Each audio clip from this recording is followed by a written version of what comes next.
Offering free food, face painting booth, and a protest sign making station, the cookout was sure to be a success. The Guardian, July 5th, 2017 details 31-year-old Max Neely had a full day of activism ahead. Donald Trump was in Harrisburg, Pennsylvania. While the liberal opposition was preparing, Neely's group was cooking barbecue. Adjacent hung a black banner that read, Redneck Revolt. Pro-labor, anti-capitalist, anti-racist. Redneck Revolt, founded June 2016, is a distinctly left-wing group of political activists from poor, rural, white backgrounds, striving to reclaim the term redneck as a positive, pro-white cultural term. Dr. Zach Hennison, Redneck Revolt California chapter leader, in a January 12, 2018 Skype interview explains, "We have to find a way to convince poor, white, working-class people fighting racism is in their self-interest. Deproblematizing redneck is one way in." The group goes to white spaces like gun shows, has formed counter-protests armed with anti-racist ideologies, and even established relationships with movements like Black Lives Matter. Mother Jones, August 16, 2017, reports the group has tripled in the last 6 months. 45 vetted branches across 25 states are thriving and connected through a national network and website. Considering Redneck Revolt's unique allyship against racism and their pro-white platform, usually associated with racism, the group exists in a paradox worthy of our investigation.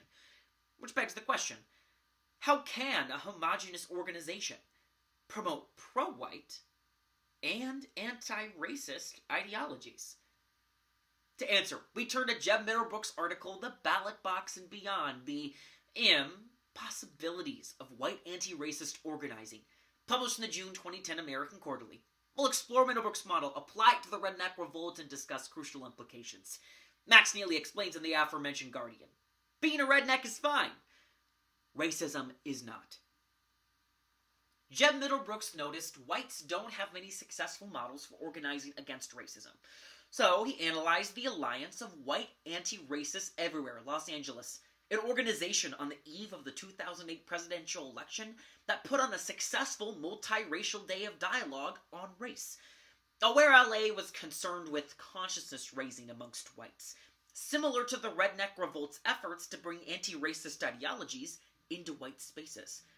Middlebrook outlines 3 criteria for a white anti-racist organization to benefit people of color: affiliate autonomous organizing, transformative alliances, and a race-inclusive platform.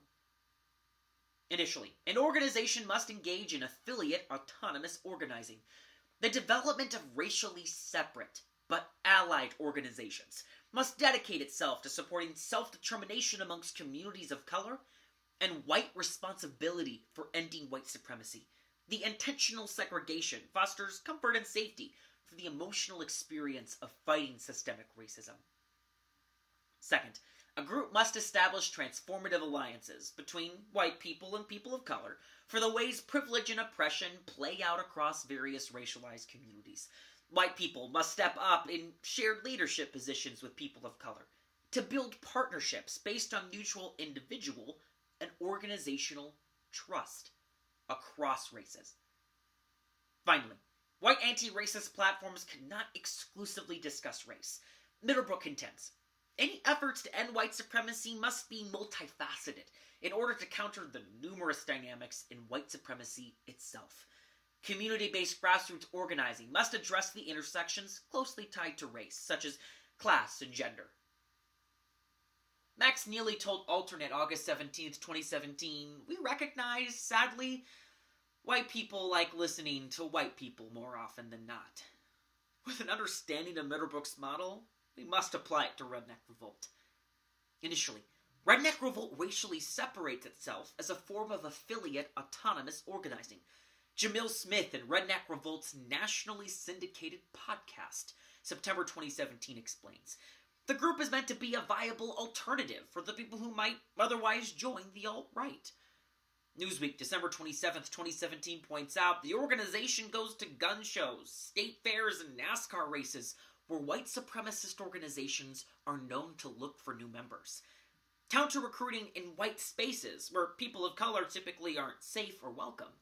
is an effective educational tool against the forgotten underbelly of racism, the poor white working class, fulfilling our first tenet. Second, Redneck Revolt has established transformative alliances with groups like Black Lives Matter. Remarkably, The Independent, January 14th, 2018 reveals Redneck Revolt has hosted potlucks with Black Lives Matter, protested prison conditions alongside minorities, and was asked to provide security around Justice Park in the recent Charlottesville Unite the Right rally. Catherine Mugaro, organizer for Harrisburg's local iteration of Black Lives Matter, states, "They were our security, and it's not the first time we've asked for their help." Redneck Revolt's intentional relationships with groups like BLM allow white Redneck Revolt members to use their privilege to empower the agency of the people of color they are in an alliance with, fulfilling our second tenet. Finally, Redneck Revolt's platform does not exclusively discuss race. The Root, January 12th, 2018, quotes one Redneck Revolt member. "In recruitment, we try and prove the neo-Confederate bullshit is not only a broken ideology, but harms white economic prosperity." Redneck Revolt argues, capitalism is white supremacy, keeping the ruling class in power and subjugating the lower classes, regardless of race. Redneck Revolt's platform attempts to mobilize poor whites around economics to fight racism, to escape their class oppression, fulfilling our final tenet. Now we can return to our research question. How can a homogenous organization promote pro-white and anti-racist ideologies? Counter-recruiting white individuals married with transformative alliances with POC groups reframes pro-whiteness to include anti-racism. Redneck Revolt redefines white agency in a way that supports and uplifts people of color while maintaining white responsibility for ending white supremacy without perpetuating racial divides, revealing one of the least problematic templates of white anti-racist organizing available, presenting two implications. Initially, Redneck Revolt challenges us to discuss white supremacy as a class issue. Michelle Alexander, in her 2010 book, The New Jim Crow, pieces together. The 1850s, rich whites convinced poor whites people of color are a threat to their livelihood, giving them slave patrol positions to prevent any alliance. Max Neely affirms in ProPublica, August 13th, 2017, "As poor whites, we've been living in slums for centuries, while used by the rich to attack our neighbors of color.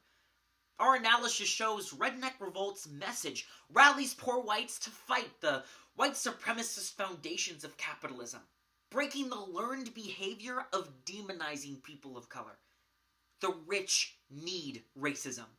Redneck Revolt hopes to start a class revolution, uprooting intentional class divisions as the racist source of social control."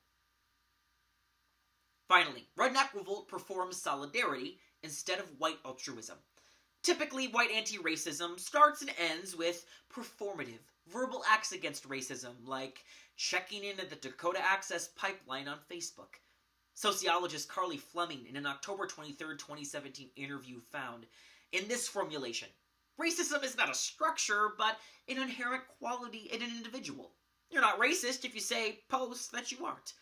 Redneck Revolt combats the mere performance of anti-racism, white altruism, by counter-recruiting in white spaces, producing white educational podcasts, providing security upon request are acts of solidarity, which The Nation February 5th, 2018 contends poignantly mobilizes poor whites to take action because of newly revealed common interests. Redneck Revolt's categorically and authentically anti-racist platform does not treat racism as a personal flaw, but a system of power to fight white entrenched dominance. Today we explored Jeb Middlebrook's article and applied it to Redneck Revolt, debunking the possibility of the white anti-racist. Max Neely details in the Daily Times-Dispatch, August 17th, 2017, being against racism and a redneck aren't mutually exclusive.